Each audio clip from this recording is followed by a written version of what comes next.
नमस्कार दोस्तों। आज के वीडियो में हम बात करने वाले हैं क्लोनाजीपाम टेबलेट के बारे में। आज हम जानेंगे कि ये टेबलेट कौन सी कैटेगरी की दवा है, इसके कौन कौन से पॉपुलर ब्रांड नेम मार्केट में आते हैं, इस टेबलेट का उपयोग कहाँ कहाँ किया जाता है, इसके क्या क्या साइड इफ़ेक्ट है, इस टेबलेट को कितनी मात्रा में वे कब लेना चाहिए और इसे लेते समय क्या क्या सावधानियां रखनी चाहिए। तो ये सभी बातें जानने के लिए वीडियो को पूरा देखें, जिससे आपके सारे कंसेप्ट क्लियर हो सके। अगर आप चैनल पर पहली बार आए हैं तो चैनल को सब्सक्राइब कर बेल आइकन अवश्य दबाएं, जिससे नई नई जानकारी आपको हमेशा मिलती रहे। तो चलिए यहाँ से आज कुछ नया सीखते हैं।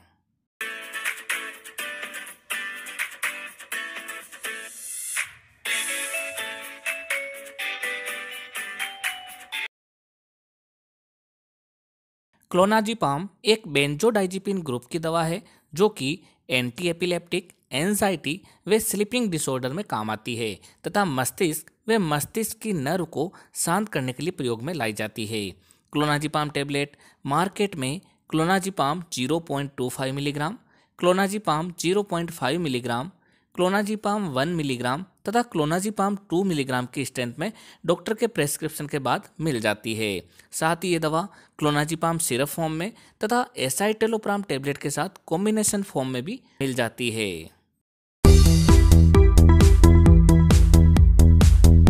अगर हम क्लोनाजीपाम टेबलेट के पॉपुलर ब्रांड नेम की बात करें तो वो है एबोट फार्मास्यूटिकल की रिवोट्रिल टेबलेट, सन फार्मास्यूटिकल की लोनाजेब टेबलेट, टोरेंट फार्मा की क्लोनोट्रिल टेबलेट, माइक्रोलैब्स की पेट्रिल टेबलेट वे पेट्रिल MD यानी कि Petril mouth dissolving tablet, Mankind pharma की क्लोनाफिट टेबलेट वे इंटास फार्मा की जेपिड टेबलेट। इसके अलावा भी ये दवा आपके एरिया वाइज वे डॉक्टर वाइज अलग अलग ब्रांड नेम से मिलेगी। आप इसकी जेनेरिक फॉर्म यानी कि क्लोनाजीपाम साल्ट के नाम से आने वाली दवा भी खरीद सकते हैं। जेनेरिक फॉर्म भी उतनी ही इफेक्टिव रहती है जितनी की ब्रांडेड फॉर्म। दोस्तों, क्लोनाजीपाम टेबलेट एंटी एपिलेप्टिक यानी कि एंटी कन्वल्जेंट ग्रुप की दवा है जो कि मरीज को मिर्गी के दौरे आने पर यानी कि एपिलेप्टिक सीजर्स को रोकने में काम में लाई जाती है। एपिलेप्सी में रैपिड फायरिंग ऑफ न्यूरॉन्स होता है यानी कि मस्तिष्क के अंदर नर्व अचानक से बहुत ही तेजी से कार्य करने लगती है, जिसकी वजह से मरीज का ऑरा चेंज होना, मसल्स में अचानक से तेज झटके लगना, वे मसल्स का कॉन्ट्रैक्शन होना, मरीज का अनकॉन्शियस हो जाना, अचानक से जमीन पर गिर जाना, हाथ व पाँव में अनचाहा मूवमेंट होना आदि रहता है। क्लोनाजीपाम टेबलेट गाबा रिसेप्टर पर कार्य करती है तथा नर्व के एबनॉर्मल कंडक्शन को पुनः कम कर देती है यानी कि उसके एक्साइटमेंट को कम कर देती है, जिससे व्यक्ति सामान्य हो जाता है। क्लोनाजीपाम टेबलेट का उपयोग एंजाइटी डिसऑर्डर में भी किया जाता है।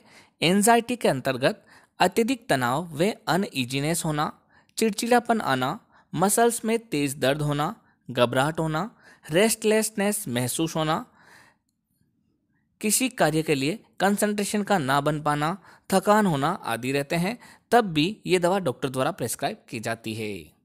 इसका अगला उपयोग है रेस्टलेस लेग सिंड्रोम में, यानी कि अगर किसी व्यक्ति के पाँव में कंपन हो, थकान सी महसूस हो रही हो तो वहाँ पर भी ये दवा काफ़ी फायदा करती है।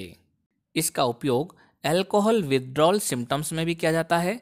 जब व्यक्ति अल्कोहल का सेवन बंद करता है तो उसे काफ़ी समस्याओं का सामना करना पड़ता है, जैसे कि बॉडी में थकान होना, घबराहट होना, रात को नींद नहीं आना आदि रहता है। तब मरीज को डॉक्टर द्वारा ये दवा प्रेस्क्राइब की जाती है। यदि किसी व्यक्ति को इंसोम्निया की परेशानी है यानी कि नींद नहीं आ पा रही है, तब भी डॉक्टर द्वारा क्लोनाजीपाम टेबलेट प्रेस्क्राइब की जाती है। ये दवा अपना कार्य 1 घंटे के भीतर शुरू कर देती है तथा इसका असर 6 घंटे से लेकर 12 घंटे तक रहता है। ये दवा हमेशा डॉक्टर के प्रेस्क्रिप्शन के बाद ही मेडिकल स्टोर से ली जा सकती है। अगर हम क्लोनाजीपाम टेबलेट की डोज के बारे में बात करें तो इसकी डोज मरीज की बीमारी पर निर्भर करती है, जो कि डॉक्टर के प्रेस्क्रिप्शन के अनुसार ही लेनी रहती है। सामान्यतः डॉक्टर इसे रात को सोते समय 1 टेबलेट लेने की सलाह देते हैं। इस दवा को डॉक्टर के बिना सलाह के कभी भी बंद भी नहीं करनी चाहिए, यानी कि इसे सडनली बंद भी नहीं करना चाहिए। क्योंकि जब भी इसे सडनली बंद करते हैं तो ये विड्रॉल सिम्टम्स भी शो करती है। यदि कोई व्यक्ति किसी भी बेंजोडाइजिपिन ग्रुप से एलर्जिक है तब उसे ये दवा नहीं लेनी चाहिए। अगर किसी व्यक्ति के अंदर ब्रीथिंग प्रॉब्लम हो, लीवर या किडनी डिजीज हो तो ये दवा सामान्यतः नहीं लेने की सलाह दी जाती है। इस दवा के साथ अल्कोहल का सेवन नहीं करना चाहिए, हैवी मशीनरी को ऑपरेट नहीं करना चाहिए तथा इस दवा को लेने पर मरीज को ड्राइविंग भी नहीं करनी चाहिए तथा ऊंचाई पर कार्य भी नहीं करना चाहिए। लंबे समय तक इस दवा का प्रयोग करने पर मरीज ड्रग एडिक्शन का शिकार हो सकता है।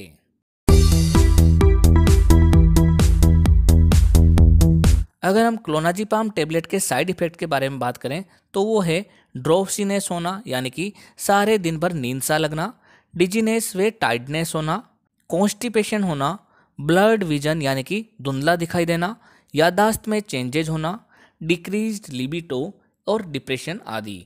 इसके अलावा और भी कोई साइड इफेक्ट लगे तो तुरंत इस दवा को बंद कर अपने डॉक्टर की सलाह लेनी चाहिए।